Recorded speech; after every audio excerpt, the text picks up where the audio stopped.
Halo semuanya, perkenalin, saya mahasiswa pariwisata UPN Veteran Jawa Timur angkatan 2023. Jadi, nama saya Bima Apren Bakaskara dengan NPM 23045010051. Dan kali ini saya akan bahas topik yang super nempel dengan dunia traveling modern, yaitu pemanfaatan sistem reservasi online atau OTA. Jadi guys, sekarang ini kan sudah banyak aplikasi seperti booking online seperti Traveloka, Tiket.com atau sampai Airbnb.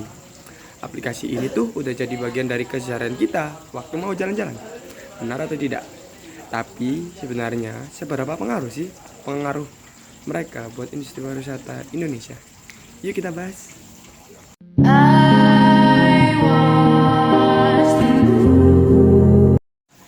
Pertama, kita bahas dulu konsep dasarnya.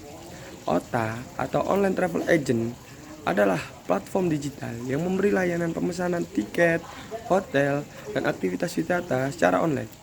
Sistem ini tuh nyatuin penyedia layanan pariwisata dengan wisatawan dalam satu ekosistem digital. Secara teori, OTA ini lahir dari perkembangan teknologi informasi pariwisata yang memanfaatkan big data, cloud system, dan user experience design buat ningkatin efisiensi perjalanan. Nah, menurut Statista 2024, sekitar 70% wisatawan Indonesia untuk saat ini lebih memilih pesan tiket atau hotel secara OTA daripada secara langsung. Alasannya simpel, yaitu lebih cepat, transparan, dan bisa dibandingin dengan harga sekaligus.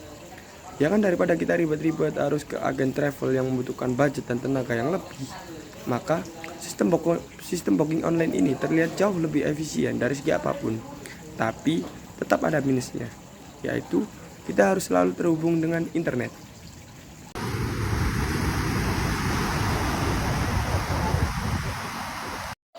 Contoh paling nyata yang bisa kita lihat dari Traveloka dan Tiket.com dari dua pemain besar di Indonesia. Yang pertama ada Traveloka.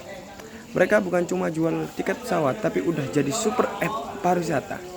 Ada fitur seperti pay letter, refund guarantee, sampai Traveloka Experience buat booking aktivitas wisata lokal. Dari spa, kuliner, sampai wahana. Fitur-fitur ini tuh bikin wisatawan makin fleksibel dan nyaman. Apalagi buat generasi muda yang demennya serba instan.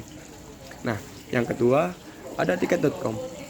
Platform ini tuh fokus kepada layanan pelanggan yang cepat dan integrasi multi transport. Mereka juga sering pakai kampanye digital seperti hashtag tiket hemat, bikin liburan niat di TikTok yang boosting awareness banget. Terus ada Airbnb. Di destinasi kayak Bali dan Yogyakarta, Airbnb bantu banget promosi homestay lokal. Banyak pemilik penginapan kecil yang akhirnya bisa tembus pasar global cuma lewat listing online. Jadi, intinya, OTA bukan cuma efisiensi pemesanan, tapi juga bantu pelaku wisata lokal bersaing di level internasional.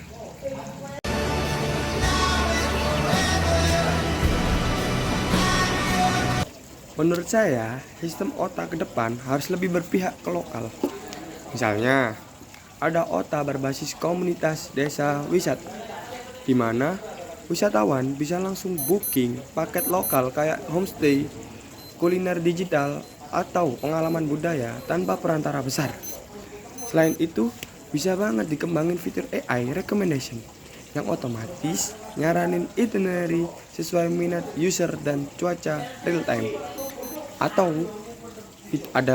bisa juga fitur chatbot wisata lokal yang bisa jawab pertanyaan wisatawan dengan bahasa daerah setempat. Ini bisa ngasih sentuhan personal banget buat user experience mereka.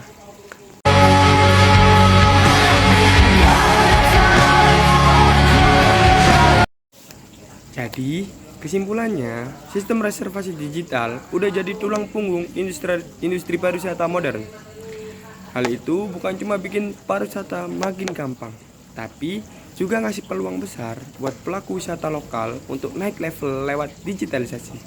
Sekarang, tinggal kita, generasi muda pariwisata, yang harus bisa memanfaatkan teknologi ini. Bukan cuma sebagai pengguna, tapi juga sebagai inovator. Saya Bima Peran Bagaskara, mohon maaf jika ada salah kata. Terima kasih sudah menonton dan sampai jumpa di pertemuan selanjutnya. Pariwisata, orang ngetrip, orasi. Bye.